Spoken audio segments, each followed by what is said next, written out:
I think the next person you know pretty well. He's with 911 Families for Secure America. He's appeared on Fox, Blue Doves, many shows. He's spoken around the country. Mr. Peter Gadiel.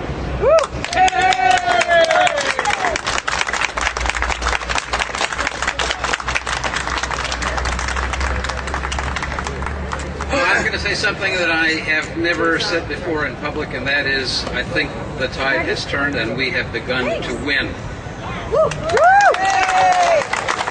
I've never wanted to say that in public before because I've never been convinced that that is the case, but that is what is happening now.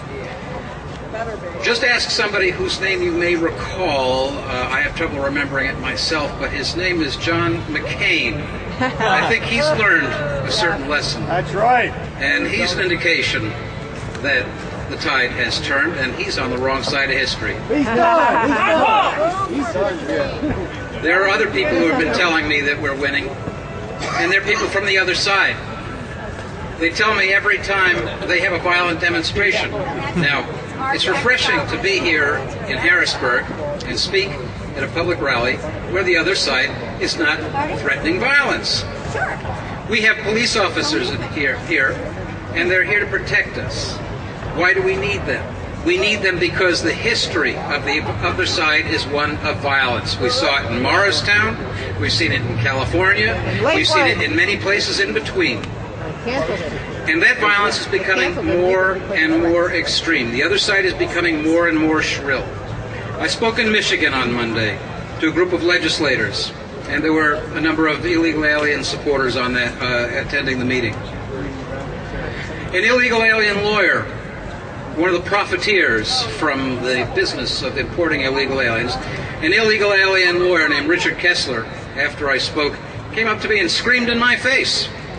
Well, I'm not accustomed to having total strangers yell in my face. I'm not accustomed to having anybody yell in my face. But I was very happy that Mr. Richard Kessler, immigration lawyer, illegal alien profiteer, did that. To me, it was one of the best indications I've had that the other side is getting desperate. Here's a man who sees that his stream of income is going to disappear. Yeah.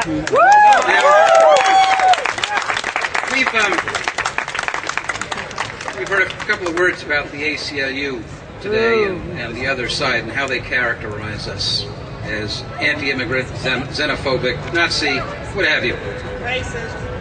Racist. Now, the other side pretends that they are the humanitarian force. Yeah, right. Don't believe them. If they believed in humanitarianism, then they wouldn't have had their representatives in New Hampshire a year and a half ago arguing against a bill to make it illegal in the state of New Hampshire to engage in human trafficking. Right. Evidently, the ACLU and the immigration lawyers think that human trafficking should not be outlawed in the state of New Hampshire. Right. The ACLU, as we know, argues and argues and argues for illegal aliens. Yep. They make it possible. They encourage people to cross the border, as a result of which these people are subjected to rape, gang rape, to murder, to conditions which none of us should be subjected to. If they were really humanitarians, they would be fighting to improve the conditions in Mexico and in Guatemala and elsewhere around the country where people lack freedom, and not here. Right. A couple of things. An indication of how vicious the other side is the invention of a new crime. They're always talking about the past of Joe McCarthy and guilt by association, and how people who were just at a couple of communist meetings were tarred as being guilty because they were there. Well, the left has come up with a new crime, a new way of describing guilt. A few weeks ago, I spoke at a rally in Morristown, New Jersey, and allegedly, there were a couple of neo-Nazis there. Now, I'm not a Nazi. My father was a Jewish immigrant from Germany, got here in 1940, was considered by the State Department as a stateless person, was subjected to very rigorous investigation by the FBI because they wanted to make sure he wasn't a German agent. And he was very pleased that they did that because he didn't want German agents here either. Well, anyway, the ACLU alleges that there was a neo-Nazi attending the rally. Well, after I spoke in Michigan last week, a little operation called Media Mouse, a spokeslog for the far left, implied that I was a Nazi because there were a neo-Nazi in attendance at the Morristown rally. I thought that was very interesting. I wasn't aware of these people if they were there. And what the left has done is they've created a new crime of guilt by proximity. If there's a neo-Nazi out there, I guess that makes, as far as the left is concerned, that makes us all Nazis.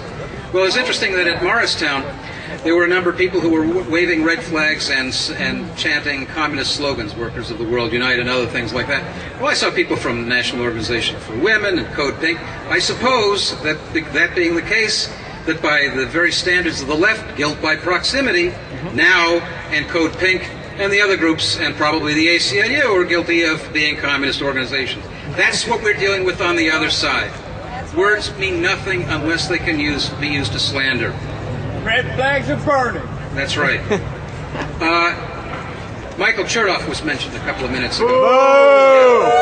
Michael Chertoff, the man who believes that these matricula cards should be accepted. Now, this is one in the name of my senator, Joe Lieberman. My good friend Bruce DeSalle got into Michael Chertoff's headquarters in Washington, D.C. with his matricula card. That's the kind of people we have running the show in Washington. Michael Chertoff can't even keep people with fake matricula cards out of his own headquarters in Washington. Those are the people that George Bush, the most incompetent, most dishonest man, maybe next to Bill Clinton, maybe next to Jimmy Carter, I don't know. This most incompetent of human beings, this most dishonest of human beings, this is the kind of person he puts in charge of our homeland security. Mr. Lieberman, Senator Lieberman, I'm waiting someday to present this to you in person. I'll leave you with two quick things. Geraldo Rivera. A few weeks ago, that man said that the crime rate among illegal aliens is lower than it is for the general population. I can only assume that he got that information when he opened that safe of Al Capone and it came out and tumbled on him. The other thing is, General Tommy Franks, who used to be the American commander in Iraq, said this: any nation that wants to can control its borders. And that's the key here.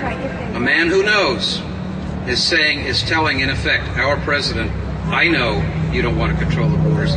We all know you don't want to control the borders. It was asked before, what have they got on George Bush?